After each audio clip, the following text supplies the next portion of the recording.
আজ মুখ্যমন্ত্রী শুভেন্দু অধিকারী এবং মন্ত্রী অগ্নিমিত্রা পাল ঘোষণা করেছিলেন আজ থেকেই অন্নপূর্ণা ভাণ্ডারের উপভোক্তাদের অ্যাকাউন্টে ৩,০০০ টাকা করে যাচ্ছে বা ফেলে দেওয়া হয়েছে। সে মতো আজ কৃষ্ণগঞ্জ ব্লকের কৃষ্ণগঞ্জ বিডিও অফিসে ৬,৪০০ জন উপভোক্তা যারা লক্ষ্মীর ভাণ্ডার থেকে অন্নপূর্ণা যোজনায় অন্তর্ভুক্ত হলেন তাদের অ্যাকাউন্টে ৩,০০০ টাকা করে দিয়ে দেওয়া হলো। উপস্থিত ছিলেন বহু উপভোক্তা এবং কৃষ্ণগঞ্জ বিধায়ক শিক্ষক সুকান্ত বিশ্বাস, বিডিও ও অন্যান্য আধিকারিকরা এই মা বোন মহিলাদের অন্নপূর্ণা যোজনার যে ৩,০০০ টাকা তাদের অ্যাকাউন্টে আজ ফেলে দেওয়া হলো। খুশি অন্নপূর্ণা ভাণ্ডার পেয়ে মহিলারা, তারা ধন্যবাদ দিলেন মুখ্যমন্ত্রী শুভেন্দু অধিকারীকে।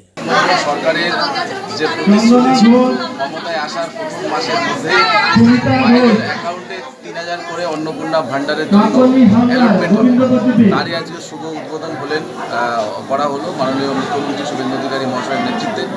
আর তারই একটা অংশ হিসাবে আজকে কৃষ্ণগঞ্জ ব্লকে কৃষ্ণগঞ্জের মা বোনেদের অ্যাকাউন্টেও ঠিক একই রকমভাবে অন্নপূর্ণা ভাণ্ডারের যে স্কিম সেটা চালু হবে এবং সেই লক্ষ্যে আজকে প্রাথমিক স্তরে প্রায় ৬,৪০০ মায়েদের অ্যাকাউন্টে এই অন্নপূর্ণা ভাণ্ডারের টাকা ক্রেডিট আমাদের কথা দিয়েছিলেন ৩,০০০ টাকা করে দেবেন।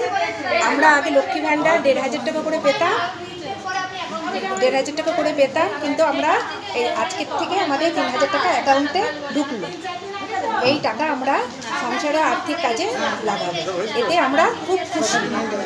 মাননীয় মুখ্যমন্ত্রীকে অনেক ধন্যবাদ। ৩,০০০ টাকা করে পেতাম, এখন বিজেপি সরকার বলেছে ৩,০০০ টাকা করে দিবে। এখন আমাদের আরও সুযোগ সুবিধা বেড়ে গেল, আমরা আরও কিছু করতে পারবো। তো আপনি টাকা পেয়েছেন? টাকা ঢুকেছে। সার্টিফিকেট পেলেন কেন? হ্যাঁ, সার্টিফিকেট। আচ্ছা, কী সুবিধা হলো এতে? সুবিধা হলো ছেলে মেয়ের পড়াশোনার ক্ষেত্রে আরও লাগাতে পারবো। নিজের একটুখানি আর্থিক অবস্থা খারাপের জন্য, একটুখানি আর্থিক অবস্থার জন্য ভালো কিছু করতে পারবো, এটাই আমাদের আশা।